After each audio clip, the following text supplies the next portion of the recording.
You know when someone asks you, where are you from? Maybe you're sitting on an airplane getting chummy with a person next to you, or you're at a dinner party chatting it up with some people you just met. That question will usually pop up. How do you answer? I've lived all over the world, and my answer usually starts with, well, how much time do you have? My first hometown, the place where I was born, is Bakersfield, California. And when I tell people I'm from Bakersfield, I also never forget to mention that it is the carrot capital of the world.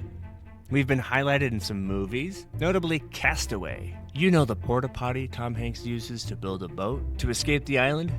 That is from Bakersfield. Bakersfield! I moved from Bakersfield to San Jose for college. I lived in Poland for a summer, New York City for 5 years, and London for 4. In each of these towns, I'd get the question, so, where are you from? And I would give different answers each time. While living in London, my wife and I went on vacation in Morocco, where we would say, we're from the UK. To my British friends, I would say, I'm from the US, or New York, or California. In the fall of 2020, my wife and I were preparing to move again, from London back to the US, but this time would be different. Our next town would likely be our home for a while. And the question, where are you from, would hold more meaning. We'd be putting down roots, buying a house, starting a family. It struck me that I would be choosing a place that my kids would think of as their first hometown, the way I saw Bakersfield, California. How would I even choose? Fast forward to 2023. My wife and I were eating at a nice restaurant in New York City. This isn't the type of place where they leave you alone while you eat. They want to get to know your name while you're there, what sports teams you root for, that sort of thing. So, of course, the maitre d' kicks things off with, where are you guys from? And I nearly jump out of my seat and I say, we're from Mendham, New Jersey. Welcome to Hometown History, a series about the iconic places and events that make a town someplace people call home. Stories that people can tell to their friends, old and new, about the place they live, did live, or will live. In my case, Mendham, New Jersey. What is it about this small town, population 5,700, that drew my family and centuries of others into its sphere? What makes it feel like the most special place in the Garden State and the best kept secret in the tri-state area? I've spent the last 8 months digging into this question, and I think I've finally come up with an answer. One that I can give my kids when they ask why we moved to this tiny town. And that answer starts with Abner Doubleday.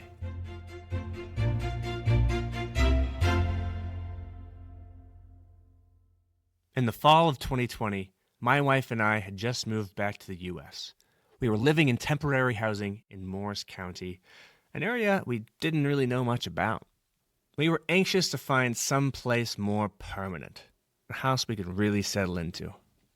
So, on a cold Saturday afternoon, we decided to check out an open house in a nearby town called Mendham. I think you could probably guess how that turned out. All right, it's November 20th, 2020, and we are driving in New Jersey. I think we're going. That's a pop over there. Oh. We're going west from Morristown. All right, so if you drive west on Route 24 from Morristown, you're going to pass a few things.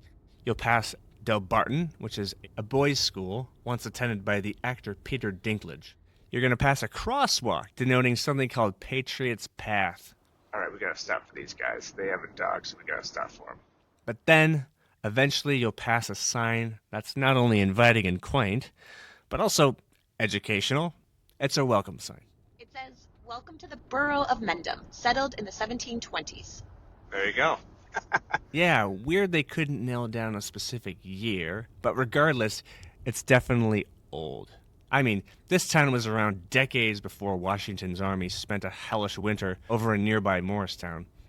But beneath that welcome sign is another sign, looking a little like it was placed there after the fact.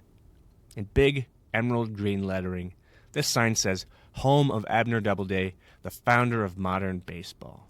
Hey, can you Google what that sign said? The Mendham sign? From the passenger seat, my wife Meg shares some facts about Mendham's most famous resident. Okay, what does it say here? Abner Doubleday. Abner Doubleday was a Civil War general, fought in the Battle of Gettysburg, and after the war he was an inventor.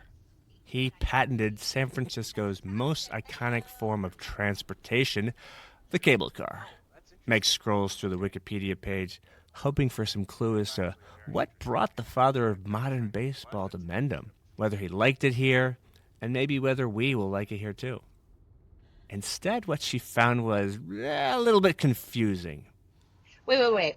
It also says here, though, he's not the founder of baseball. What is it?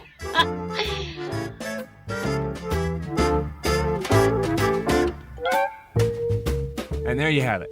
Abner Doubleday is either the father of modern baseball, according to, well, not just this sign, but many stories and even government documents, or he was the unwitting figure at the center of a concerted effort of individuals who wanted to make baseball a uniquely American sport, as evidenced by many other historical texts and documents.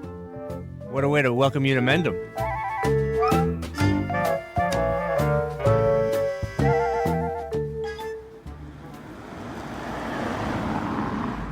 All right, 4 years later, when I drive by that sign, I chuckle a little bit, thinking about how it should say, home of Abner Doubleday, the much disputed founder of modern baseball. Which leads me to my next thought. Who put that sign there? And did they know that Abner Doubleday may not have invented baseball? I'd like to introduce you to Pat Serrano. She, in fact, is the who behind the sign. She's a bit of a legend in town. I always had a couple of tricks up my sleeve. In 1976, Pat opened Serrano Travel here in Mendham, a travel agency that had what we would consider today a very unique value proposition. I would escort the tours to Europe. At that time, my first cousin was a beef eater at the Tower of London, and we were able to have dinner in the Tower, which was not the norm. I caught up with Pat at the Weichert offices at 21 West Main Street. It's actually where Serrano Travel first set up shop before the realtors took it over. In 1976, this was my office. In that room over there. And this was Weichert. In the back was a doctor, and in the back was the Observer Tribune paper. Pat was, and is, a very well-connected Mendhamite. As her business grew, so did her interest in the town's economic success. And so I decided to start the Mendham Business Association. And I got a couple of people here uptown in Mendham Borough, and we met at the library, and it was like 1995. Then one day, a man came into Pat's office. Jimmy Gunther. Yes, Jimmy Gunther. You know what? You go ahead and tell the story, Pat. Back then, this was in the middle 90s, it was casual then. People would come in to sit down and tell me about their daughter had a baby or they had a problem with their foot. They weren't buying travel. We were just chit-chat. And he came in. Jimmy Gunther was born and grew up in Mendham. And his father owned the first Chevrolet dealership, Gunther Motors. And Jimmy came in because he had gone to Gettysburg and found out that Abner Doubleday had lived in Mendham all his life. He had never heard that. And he wanted to talk to the Business Association. Jimmy was looking for Pat's help. He wanted to change the name of the ball field on Mountain Avenue, just off of Main Street, to Doubleday Field, in honor of the general who had lived in Mendham. Pat agreed to get behind the plan and then took things a step further and organized Mendham Borough's first Doubleday Day in the spring of 1995. We had the Doubleday Day, and we decided to let people know that a man who never had anything against him, no crimes, nothing at all, just simple man, lived in town. Since then, Mendham Borough has maintained close ties with Abner Doubleday and his connection to baseball. In 2015, the Mendham Business Association added onto the welcome sign along Route 24, claiming Mendham as the home of Abner Doubleday. And it does say father of modern baseball, because that's a controversial subject in some places. It's okay with us. Because it's a legend. Yeah. For Pat Serrano and many others, doesn't matter if Abner Doubleday really is the founder of modern baseball. It's the story that gets told about him. But is any part of that story true? Maybe Abner didn't invent baseball, but I don't know, maybe he liked it a bunch? Yes, there's a lot of...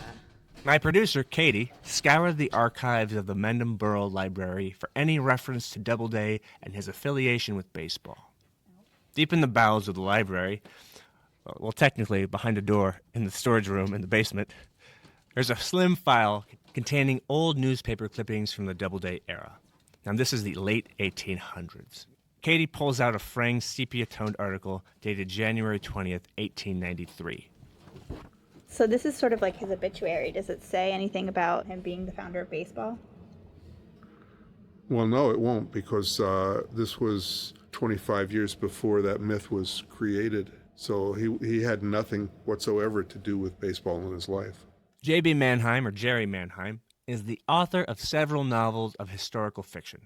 A few of them actually take place in Mendham. His 2022 book, Doubleday Doubletake, is a fascinating story set against the backdrop of the real Doubleday baseball myth. And while Jerry's stories may be fiction, he's done a ton of research on the real story of Doubleday to support his work. He was a Civil War hero. He mapped the Everglades and the Miami area for the military. He fought Apaches in Texas. He had a patent on the cable cars out in San Francisco when he was assigned out there for a time. He wrote books in English and French. You know, he was an active fellow, but there was never anything that anyone found in any record pertaining to baseball. Yeah, I'm just trying to see. They don't even say a known fan of baseball. On another frayed document in the folder, Jerry reads from the New York Times article from September 1, 1929. Well, it's a good thing it wasn't a couple months later. It was 90 years ago, while playing the English game of rounders, widely held to be the forerunner of baseball, that Doubleday, who was then 20, conceived the idea of a new game. The idea came to him on an early September day, and he lost no time in marking out a diamond with a stick. Next, young Doubleday proceeded to block out the diagram on paper. He showed the plan to his friends, and they then started to play the game, through which thousands of men now earn their living in the United States. That sounds so specific, right? How is it that there is no mention of baseball in Doubleday's obituary, but 30 years later, the New York Times is proclaiming him the founder of the game? According to Jerry and other Doubleday myth busters, it was planted decades after the Civil War general was dead by a man named Spaulding. Yep, just like the baseball bat. It's a story that deserves much more time than we can give it here. You gotta check out Jerry's book if you want the fuller picture. But essentially, Spaulding, who was a shrewd sporting goods magnate, was under pressure to make baseball America's pastime. It had evolved from the British game of rounders, which in the early 20th century didn't really reflect the ethos of Teddy Roosevelt's America. Spaulding needed to give baseball a uniquely American origin story. So they spun up the answer of Doubleday. And Doubleday had a number of virtues in that regard. He was the kind of person who you would want to have invented baseball. This was a general with a statue at Gettysburg, buried at Arlington, buried as a war hero. He was a writer. He was an intellectual of some note at the time. Somebody like that had to invent baseball. But the other advantage of choosing Doubleday, if you were going to create a myth of origin for baseball, was that he'd been dead for 20 years when they did it. So he couldn't talk back and say, I never heard of the game, or I never played the game, or I never did that.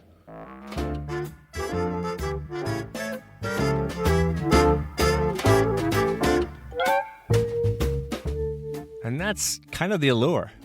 So you have a national hero who made material contributions to the country and society, and a controversy, a myth surrounding this guy? Put it on a sign. So for me at least, the mystery of the Doubleday sign was nearly solved. I just had one last question. How did Doubleday end up in Mendham? Of course, Pat Serrano knew the answer to that. He used to visit a Civil War general who lived in Bernardsville, and he and his wife loved the area. So they left San Francisco and came to Mendham. Ah, so it all comes full circle. It's nice to know that a Civil War hero, disputed father of baseball, and me, Ryan Ross, have similar taste in hometowns. And speaking of hometowns, now I have something I could tell my kids when they get the very question that I always got growing up in Bakersfield, California, which was the carrot capital of the world. Where are you from, Ella? I'm from Mendham, New Jersey, home of Abner Doubleday.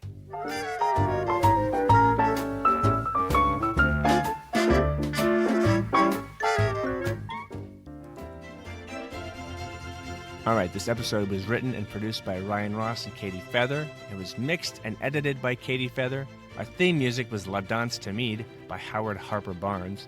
Special thanks to Pat Serrano, Bill Perancic and Weichert Realty, the Mendham Borough Library, and Jerry Mannheim. You can check out Mannheim's book, Doubleday Double Take, and other titles from his series, The Deadball Files, published by Sunbury Press.